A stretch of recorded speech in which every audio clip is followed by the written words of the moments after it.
موسیٰ علیہ السلام اللہ کے نبی ہیں. قارون غریب تھا. اس نے بار بار موسیٰ علیہ السلام کی بارگاہ میں عرض کی کہ میرے لیے اللہ کی بارگاہ میں دعا کریں، اللہ مجھے امیر کر دے، میرا دل کرتا ہے میرے پاس بڑی دولت ہو، بڑا پیسہ ہو تو میں اللہ کی راہ میں خرچ کروں. قدرت کے اندازے انسان کے بارے میں بڑے صحیح ہوتے ہیں، بندہ نہیں سمجھ سکتا. جب اس نے بار بار ضد کی، اللہ پاک نے منع کر دیا. فرمایا کہ میرے کلیم میں نے جس حال میں اس کو رکھا ہوا ہے وہ اس کے لیے بہتر ہے. وہ نہیں سمجھا. اس نے پھر موسیٰ علیہ السلام نے، اللہ کے کلیم ہیں، اللہ کے نبی ہیں، عرض کی یا اللہ ایک بندہ تیری خدائی میں امیر ہو جائے تو تیرے خزانوں میں کون سی کمی آ جائے. اللہ نے قارون کو امیر کر دیا. اتنا امیر ہوا، اتنی دولت اس نے جمع کر لی کہ کہتے ہیں کہ اس کی تجوریوں کے تالوں کی جو چابیاں تھیں وہ 70 اونٹوں کا وزن تھا. صرف چابیوں کا. خزانے کا عالم کیا ہوتا. اس دولت نے، اس خزانے، اس مال نے اس کو نفع نہیں دیا. جب موسیٰ علیہ السلام نے اس سے زکوٰۃ مانگی تو زکوٰۃ کا انکار کر دیا. ایمان کی دولت سے خالی ہو گیا، مرتد ہو گیا. اس کا ایمان ہی جاتا رہا. اس لیے اللہ کی بارگاہ میں روزی کے لیے فکر مند نہ ہوا کرو.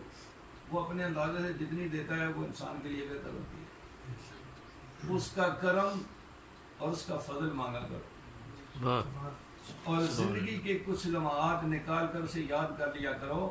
اللہ نے یہودیوں کو، عیسائیوں کو، سکھوں کو، ہندوؤں کو، کسی کو مخاطب نہیں کیا، صرف ایمان والوں کو. اور ایمان والے وہ لوگ ہیں جو کملی والے کی امتی. اور ہمارا بھی دعویٰ ہے، ہمارا بھی حضور کی امت ہونے کا دعویٰ ہے. امت کے لیے کملی والے آقا نے کیا فرمایا؟ یا ایھا الذین آمنوا اذکروا اللہ ذکرا کثیرا. اے ایمان والو اللہ کا ذکر کثرت کے ساتھ. یہ بات ذہن میں رکھنی ہے. ایک ہے اللہ کا ذکر کرنا، ایک ہے کثرت کے ساتھ ذکر کرنا. ذکر تو سارے کرتے ہیں، کثرت کے ساتھ کوئی کرتا ہے. بے شک. کثرت کیا ہے؟ کثرت ویسے تو کہتے ہیں زیادہ چیز کو، زیادتی کو کثرت کہتے ہیں. اب اللہ کا ذکر کثرت کے ساتھ کیسے کیا جاتا ہے، اس کا طریقہ کیا ہے؟ اللہ پاک نے قرآن کریم میں ارشاد فرمایا اذا قضیتم الصلاۃ فاذکروا اللہ. فرمایا جب نماز سے فارغ ہو جاؤ تو اللہ کا ذکر کرو. جب نماز پوری کر چکو تو اللہ کا نماز پڑھ چکو تو اللہ کا.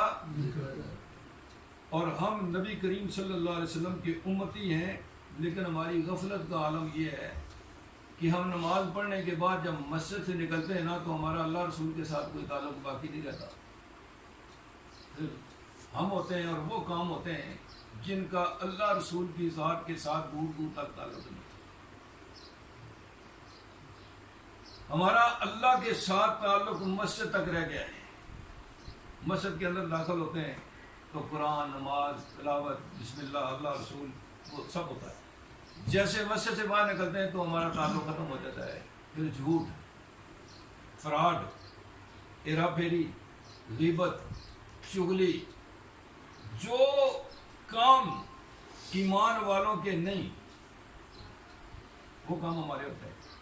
اگر آج جھوٹ بولنا یہ منافقوں کی نشانی ہے. ایک تو نبی کریم صلی اللہ علیہ وسلم نے فرمایا کہ 3 نشانیاں منافقوں کی بیان فرمائی. فرمایا ایک امانت میں خیانت کرتا ہے، منافق امانت میں خیانت کرتا ہے. دوسرا حضور نے فرمایا وعدہ خلافی کرتا ہے، وعدہ کر کے اس کو پورا.